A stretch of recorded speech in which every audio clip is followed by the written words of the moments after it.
मात्राओं से संबंधित अभ्यास प्रश्न लेकर के आया हूं। आइए इनके प्रश्न व उनसे संबंधित उत्तर देखें। बच्चों, हमारा पहला प्रश्न है, मात्रा किसे कहते हैं? पहला प्रश्न क्या है? मात्रा किसे कहते हैं? पिछले वीडियो में आपने देखा होगा या आपने पढ़ा होगा कि व्यंजन वर्णों के साथ, किसके साथ? व्यंजन वर्णों के साथ संयुक्त होने पर मतलब मिले होने पर स्वरों का मूल रूप परिवर्तित हो जाता है। किसका मूल रूप परिवर्तित हो जाता है? स्वरों का मूल रूप परिवर्तित हो जाता है। तो स्वरों के इस परिवर्तित रूप को हम मात्रा कहते हैं। ठीक है, मात्रा के बारे में आप फिर से एक बार पढ़ लीजिए कि व्यंजन वर्णों के साथ, व्यंजन वर्ण आप समझ रहे हैं कि क से लेके ज्ञ तक जितने भी व्यंजन वर्ण हैं, ठीक है, उनके साथ में अगर स्वर मिल रहा है, संयुक्त हो रहा है, जुड़ रहा है, तो क्या होता है? स्वरों का मूल रूप परिवर्तित हो जाता है। आप सबने जाना था कि स्वरों का मूल रूप क्या है।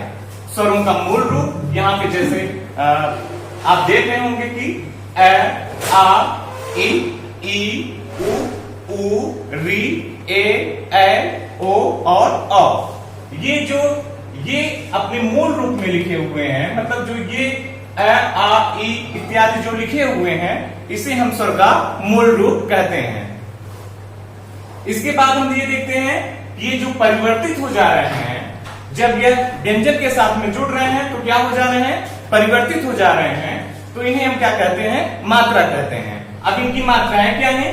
जैसे अ की कोई भी मात्रा नहीं होती, ठीक है, और आ की ये आप मात्रा देख रहे हैं, एक खड़ी लाइन है। दूसरी आप ई की मात्रा देख रहे हैं, छोटी ई की, इसी तरह से बड़ी ई की, ऊ की, बड़ी ऊ की, री की, ए, ओ और अ। सभी स्वरों का ये मूल रूप दिया हुआ है और नीचे उनकी मात्राएं दी हुई हैं। ये मात्राएं कब आती हैं बच्चों?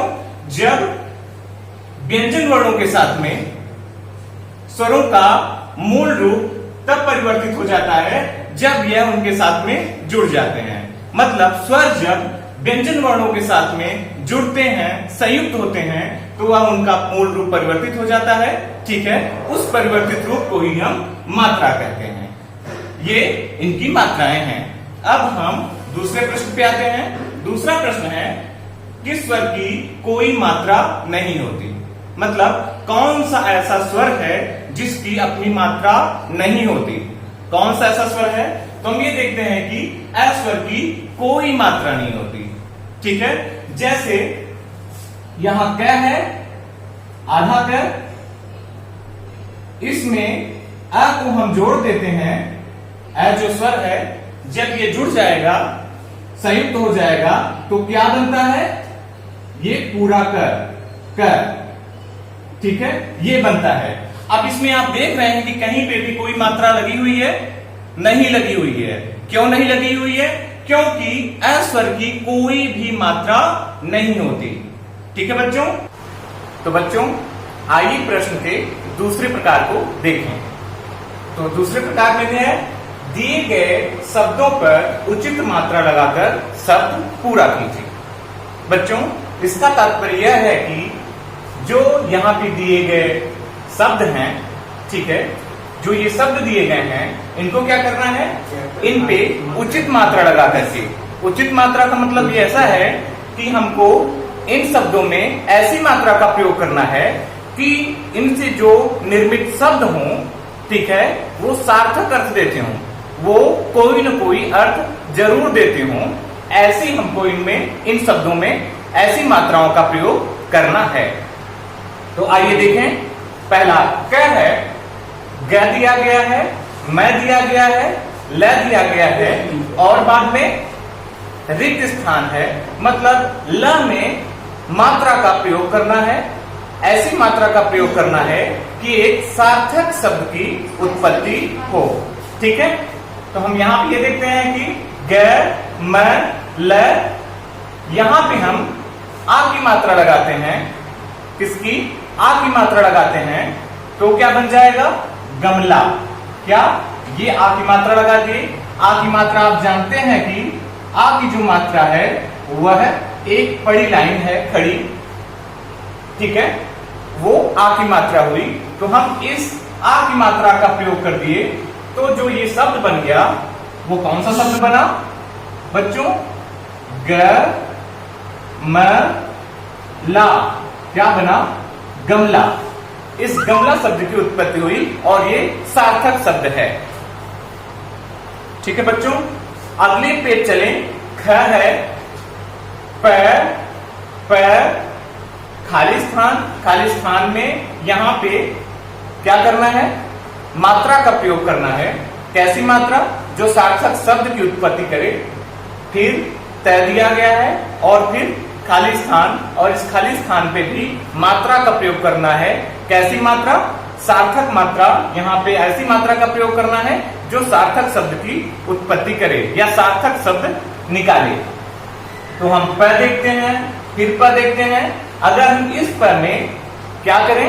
बड़ी की मात्रा लगाएं तो लगा दें बड़ी ई की मात्रा, और उसके बाद में त में क्या करें? आ की मात्रा लगा दें। किसकी? आ की मात्रा लगा दें तो क्या हो जा रहा है? ये यहां पे शब्द बन रहा है प पी ता। क्या बन रहा है? पपीता। बच्चों, क्या यह एक सार्थक शब्द है कि नहीं है? आप सब जानते ही हैं पपीता के बारे में, खाते भी होंगे। अब आइए हम ग पे चलें। तो ग है, ग में दिया गया है खाली स्थान है, मतलब यहां पे मात्रा का प्रयोग करना है खाली स्थान, मतलब यहां पे भी मात्रा का प्रयोग करना है। तो हम ह के बाद में बड़ा की मात्रा लगा दें और थ के बाद में बड़ी की अगर मात्रा लगा दें ऐसे, तो इनसे जो शब्द बना वह कौन सा शब्द बन जाएगा? हाथी। क्या? हाथी। ठीक है, और हाथी जो है वह क्या है? एक सार्थक शब्द है। कौन सा शब्द है? सार्थक शब्द है। अब आइए हम घ की तरफ चलें। घ में पहले ही एक खाली स्थान है, मतलब यहां पे हमें मात्रा का प्रयोग करना है। फिर ग दिया है, ल दिया है, खाली स्थान मतलब मात्रा का प्रयोग करना है, और स है। ठीक है, तो हम यहां पे अगर छोटी की मात्रा लगा दें, फिर ग, ल और ल के बाद में, तो यहां पे देखते हैं हम कि कौन सा शब्द बनता है? गी। ग में की मात्रा लगी तो गी, ल में स। तो कौन सा शब्द बना बच्चों? अब आइए ग पे देखें। इसमें दिया गया शब्द है घ, अड़ और फिर रिक्त स्थान है। रिक्त स्थान में हमें मात्रा का प्रयोग करना है जो सार्थक शब्द बनाए। तो हम यहां पे ड़ में बड़ी की मात्रा का प्रयोग कर देते हैं। तो इससे जो शब्द बना वह बना घ। ड़ में बड़ा की मात्रा का प्रयोग हुआ या बड़ी की मात्रा का प्रयोग हुआ, तो क्या बना? घड़ी। कौन सा शब्द बना? घड़ी शब्द की उत्पत्ति हुई। घड़ी भी आप सब जानते हैं अच्छी तरह से।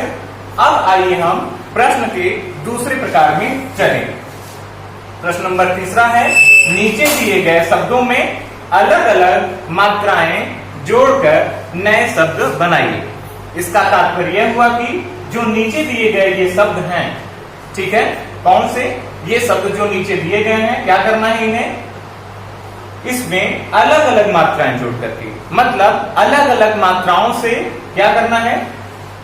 निर्मित 2 नए शब्द बनाने हैं, 3 नए शब्द बनाने हैं। ठीक है, तो आइए देखें। उदाहरण दिया गया है कि जैसे जल, जल है, इस शब्द में क्या करना है? अलग अलग मात्रा जोड़ करके, ठीक है, 3 अनेक जो 3 नए शब्द हैं उनकी उत्पत्ति करनी है अलग अलग मात्राओं के माध्यम से। और ये ध्यान रहे कि जिन शब्दों की उत्पत्ति हम कर रहे हैं मात्रा लगा करके, नए शब्द बना रहे हैं, क्या होने चाहिए? वो सार्थक होने चाहिए, कोई ना कोई अर्थ वो जरूर देते हों। तो हम देख रहे हैं कि उदाहरण है, जल दिया गया था, जल में जो जल का ज है उसमें बड़ा की मात्रा लगा करके जाल बना। दूसरा शब्द बना, ज में बड़ा की मात्रा लगी, ल में भी बड़ा की मात्रा लगी तो जाला बना।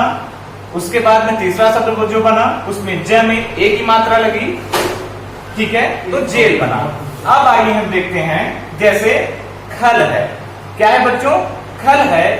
खल में हम देखते हैं कि अगर खल में हम खल के ख में उ की मात्रा लगा दें, ठीक है, और ल में जो है वो क्या करें हम आ की मात्रा लगा दें, तो कौन सा शब्द बन जाएगा, खुला।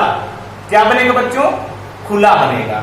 उसके बाद में हम क्या देखते हैं, अगर हम ख में आ की मात्रा लगा दें और ल में क्या करें, बड़ी की मात्रा लगा दें, तो क्या बन जाएगा बच्चों, कौन सा शब्द बनेगा, खाली। क्या बनेगा बच्चों, खाली शब्द बनेगा। अब हम देखते हैं कि अगर ख में छोटी की मात्रा और ल में बड़ा की मात्रा लगा दें, तो कौन सा शब्द बना, खिला। ठीक, तीनों जो शब्द बने ये सार्थक शब्द हैं, ठीक है, इनका अपना अर्थ है। अब आइए हम किसके बारे में, तल के बारे में देखें। तो तल में त और ल है, तो तल के त में आ की मात्रा लगा दें, ल में भी आ की मात्रा लगा दें, तो क्या बना बच्चों, ताला। ताला एक क्या है, सार्थक शब्द है। इसी तरह से जो दूसरा शब्द हम बनाएंगे, इसमें त है और ल में बड़ा की मात्रा लगा दें, तो क्या बन जाएगा बच्चों, तला।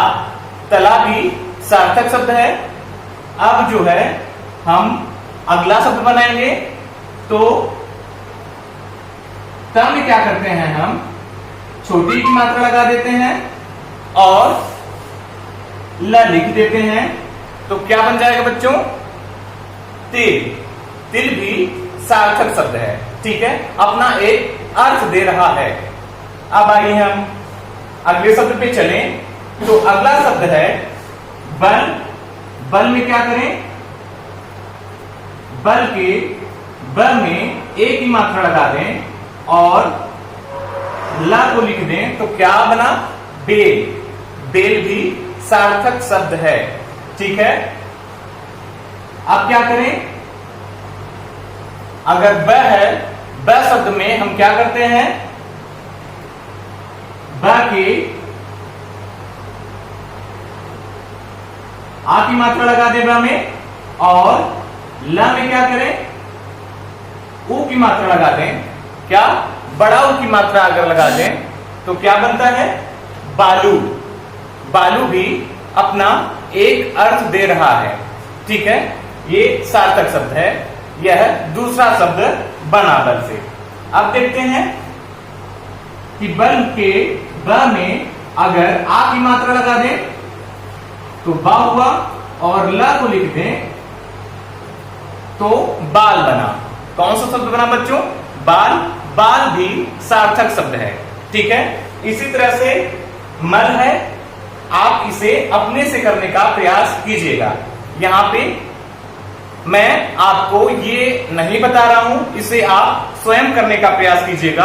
और प्रश्न नंबर 4 क्या कह रहा है कि नीचे दिए गए व्यंजन वर्णों में, मतलब ये जो नीचे दिए गए व्यंजन वर्ण हैं में अलग अलग मात्राएं लगाकर, मतलब इन दोनों व्यंजन वर्णों में अलग अलग मात्राएं लगा करके, इस व्यंजन वर्ण में अलग और इस व्यंजन वर्ण में अलग मात्रा का प्रयोग करके क्या करना है, दो दो नए शब्द बनाइए। मतलब दो नए शब्द बनाने हैं, क्या करके, इस व्यंजन वर्ण में अलग मात्रा और इस व्यंजन वर्ण में अलग, मतलब अलग अलग मात्राओं का प्रयोग करके हमें क्या करना है, दो नए शब्दों की उत्पत्ति या दो नए शब्द बनाने हैं।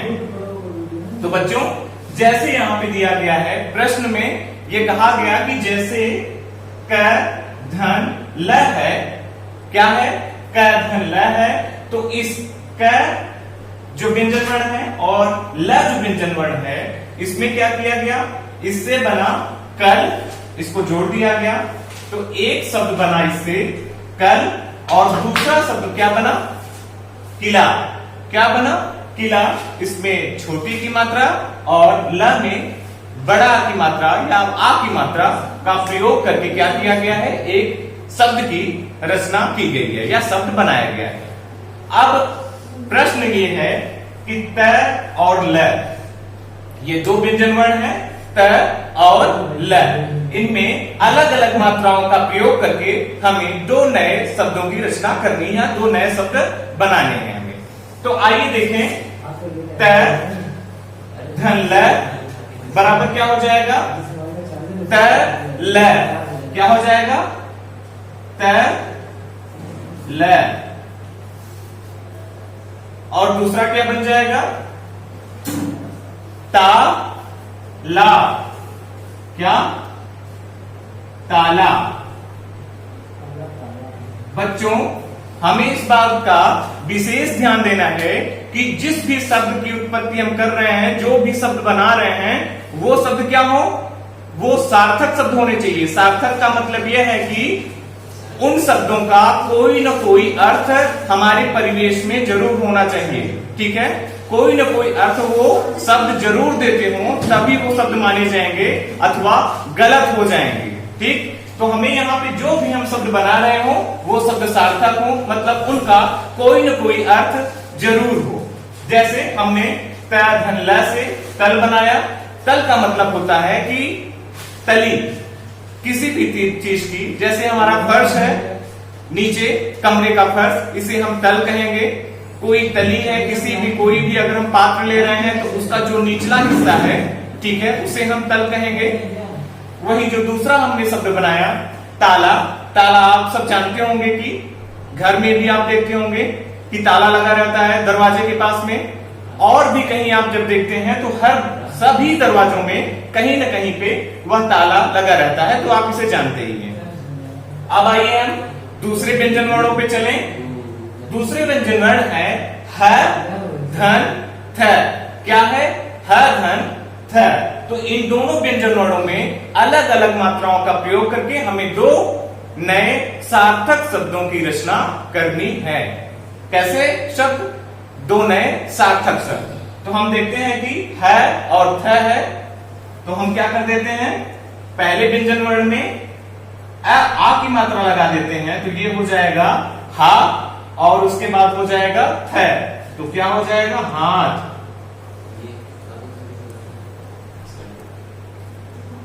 हाथ आप सब जानते हैं, ठीक है। और दूसरा अब हम क्या प्रयोग करेंगे, थ में जो है क्या करेंगे, थ में बड़ी की मात्रा और ह में आ की मात्रा लगाएंगे। ठीक, तो क्या बन जाएगा, हाथी बन जाएगा। क्या बनेगा, हाथी।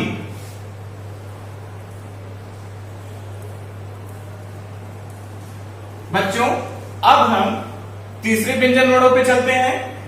ये व्यंजन वर्ण है घ और ढ़। इसमें हम क्या करेंगे, इनको भी इसी तरह से करना है कि इनपे में भी अलग अलग क्या करना है, मात्राओं का प्रयोग करना है और दो नए शब्दों की रचना करनी है हमें। तो आइए देखते हैं। पहले हम लिखेंगे घ और फिर ड़ में जो है क्या करेंगे, बड़ा की मात्रा लगा देंगे। क्या करेंगे, बड़ा की मात्रा लगा देंगे, तो ये क्या हो जाएगा, घड़ा। क्या हो जाएगा, घड़ा। घड़ा आप सब जानते ही हैं, आपके अपने घर में भी घड़ा होगा, आप बाहर भी देखते होंगे। घड़े से अच्छे से आप वाकिफ होंगे कि घड़ा क्या होता है, गोला सा होता है, उसमें पानी भरा जाता है या और कुछ भी जो आप रखना चाहें उसमें रख सकते हैं। पहले के जमाने में हम क्या करते थे, घड़े का ही उपयोग बहुतायत करते थे। हमारे घर में लोग जो है क्या करते थे, घड़े का ही उपयोग करते थे, चाहे पानी रखने में या कुछ भी और सामग्री रखने में क्या करते थे, घड़े का ही प्रयोग करते थे। और घड़ा क्या होता है, मिट्टी का बना होता है। ठीक है, तो ये पहला ये शब्द बना। अब दूसरा शब्द और देखते हैं, दूसरा क्या बन सकता है। तो दूसरा में दूसरे में ये देखते हैं घ को इसी तरह से लिख दिए और क्या किए, ड़ में जो है वह बड़ी की मात्रा लगा दिए। क्या किए, बड़ी की मात्रा लगा दिए। जब हम ड़ में बड़ी की मात्रा लगाए तो वह शब्द क्या बना, घड़ी। क्या बना, घड़ी। घड़ी जैसे कि मैं भी लगाया हूं, आपके पास भी अपनी हैंड वॉच होगी, घड़ी होगी, चाहे हाथ में आप बांधते हो और चाहे दीवार में लगाते हो। ठीक है, तो क्या दूसरा शब्द क्या बना, घड़ी। तो यहां से यहां पे ख और दो व्यंजन वर्णों में अगर हम जैसे ही स्वर की मात्रा अलग अलग स्वर की मात्रा जैसे ही लगाएं तो हमने दो शब्दों की रचना की, पहला घड़ा और दूसरा घड़ी। इसी तरह से चौथे जो व्यंजन वर्ण है वह है भ, धन, ल। पहले भी क्या करेंगे, हम भ लिखेंगे। क्या लिखेंगे बच्चों, भ लिखेंगे और ल में जो है वह आ की मात्रा लगा देंगे। क्या करेंगे, आ की मात्रा लगा देंगे तो बन जाएगा भला। क्या बना बच्चों, कौन सा शब्द बना, भला शब्द बना। भला शब्द का अर्थ होता है यह है कि जो अच्छा हो, जो किसी से ईर्ष्या द्वेष न रखता हो। ठीक है, जो अपने से मतलब रखता हो, जो सभी काम बहुत अच्छे से करता हो, उसे हम कहेंगे कि ये बहुत भला आदमी है, बहुत भला लड़का है। ठीक है, बहुत सीधा है, अपना काम करता है, पढ़ाई करता है। ठीक है, तो इस शब्द का यह अर्थ हुआ। दूसरा अब हम बनाएंगे इन्हीं दोनों व्यंजन वर्णों में स्वर की मात्रा लगा करके, तो क्या बन जाएगा, भाला। क्या बन जाएगा, भ में भी आ की मात्रा लगाएं और ल में भी आ की मात्रा लगा के हमने कौन सा शब्द बनाया, भाला। ठीक है, भाला आप सब जानते ही हैं कि एक डंडे जैसा हथियार होता है, आगे की तरफ क्या होता है, वो नुकीला होता है। कैसा होता है, नुकीला होता है। पहले जब राजा महाराजाओं में जब लड़ाइयां होती थी तो वह तलवार और भाले से ही लड़ाई किया करते थे। कैसे, तलवार और भाले से ही लड़ाई किया करते थे। उस समय हमारे पास में राइफल, AK-47 या मिसाइलें ये सब नहीं थी। ठीक है, उस समय तलवार, धनुष, भालू आदि से ही लड़ाइयां की जाती थी। अब आइए हम देखते हैं जो पांचवें वर्ण है ज और ल। इन व्यंजन वर्णों में भी हमें अलग अलग स्वरों की मात्राएं लगा करके दो नए शब्द बनाने हैं। तो पहला शब्द बन जाएगा क्या, ज में हम आ की मात्रा लगाते हैं तो बना जा और ल को लिख देते हैं। इन दोनों को मिला दिए तो क्या बन गया, जाल। क्या बन गया बच्चों, जाल शब्द की रचना की हमने। अब देखते हैं कि जाल क्या है। जाल आप सब जानते होंगे कि धागों से बना हुआ ऐसा कि जैसे उसमें अलग अलग धागे जो है कुछ दूरी पे होते हैं। मतलब जैसे जाल हम मछलियों को पकड़ने के लिए भी डालते हैं। ठीक है, आजकल हमारे पास भी ऐसे कुछ झोले नुमा जाल होते हैं जिनमें हम कुछ चीजें रखते हैं। ठीक है, जिससे वो सड़े ना, तो वो जाल हुआ। अब आइए हम दूसरे शब्द की रचना करें इन्हीं व्यंजन वर्णों से। तो दूसरा शब्द बन जाएगा, क्या बन जाएगा, जा ला।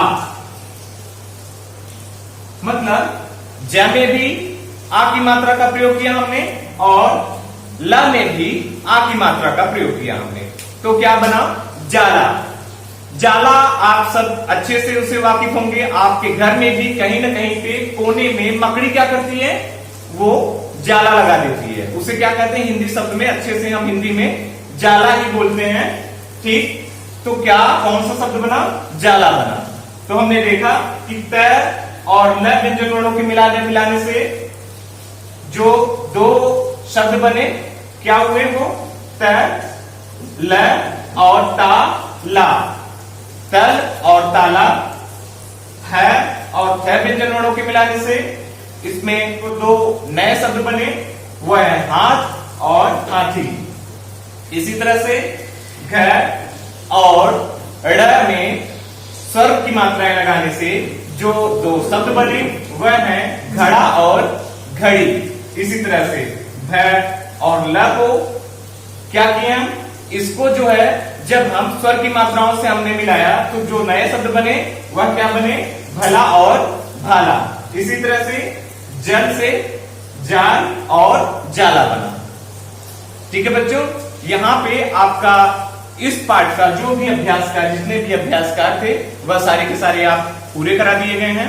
अब हम नए आपके अगला जब वीडियो हम लेकर के आएंगे तो आपके नए पाठ शब्द पे चर्चा करेंगे। धन्यवाद।